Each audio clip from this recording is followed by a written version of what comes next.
Nico Raskin replaces Arnie Engels in the Belgian squad as Brendan Rodgers fires a few digs toward Barry Ferguson. Welcome back to Fog Football. Let's start with the former. And of course, this is pretty big news, pretty unexpected news if we're being honest. I did not expect Arnie Engels to drop out of the Belgian team and for Nico Raskin to come in. But it's what happened, and it's caused a lot of debate and talk on Twitter. There's also another national team inclusion that's caused a lot of debate on Twitter. Well, actually, there's quite a few. We'll talk. We'll talk about them. So Kyogo's been called up. Don't really understand why, because he's done nothing for Rennes. And Luke McCoy didn't get called up. For me, Luke McCoy should be in that team ahead of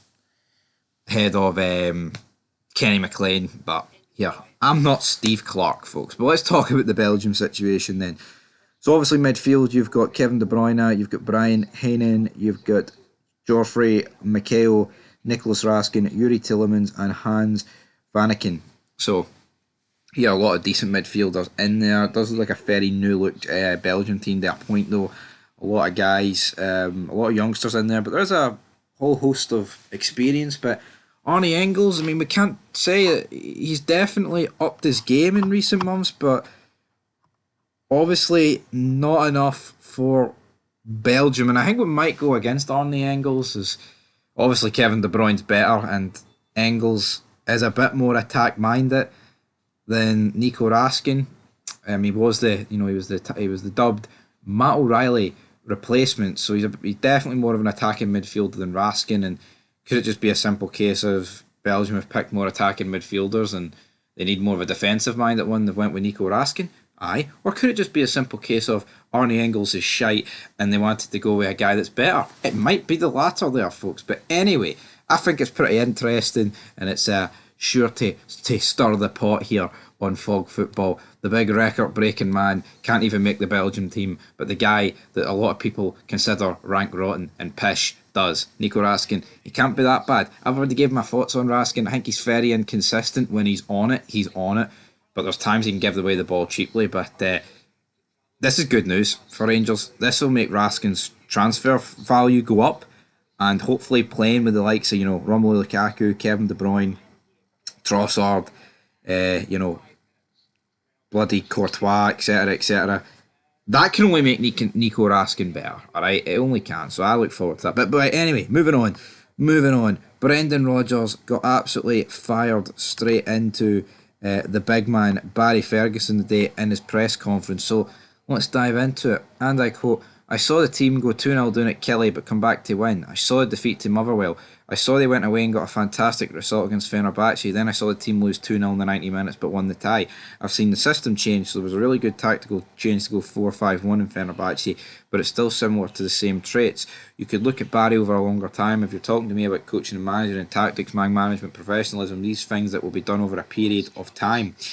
If you're looking at the short term, him coming in, some of the fans can connect with. Of course, he looks really happy to be in the job, as do his staff. But I think if you're talking coaching, I see a lot of the same traits, some very good performances and some inconsistencies."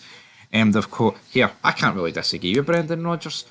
The only thing I will say is I do honestly believe that if Philip Clement was in charge, we would never in a million years have came back 2-0 down against Kilmarnock.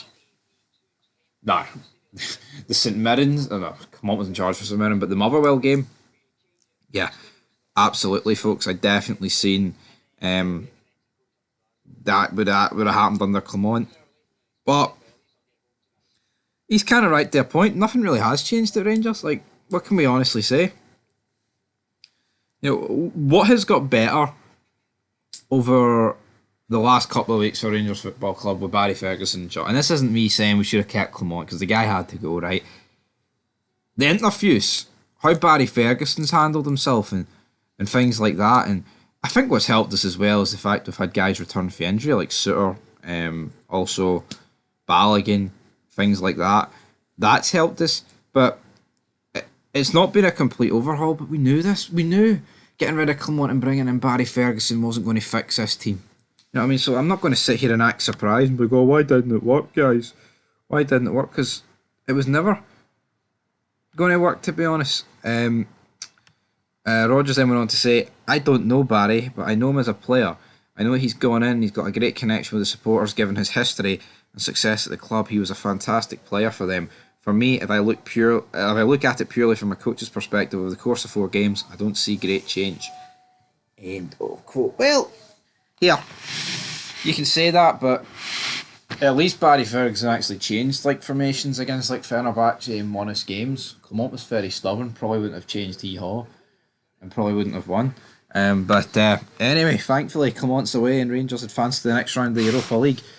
European football quarterfinals isn't for everybody, my friends. The big quarterfinals, you know what I mean?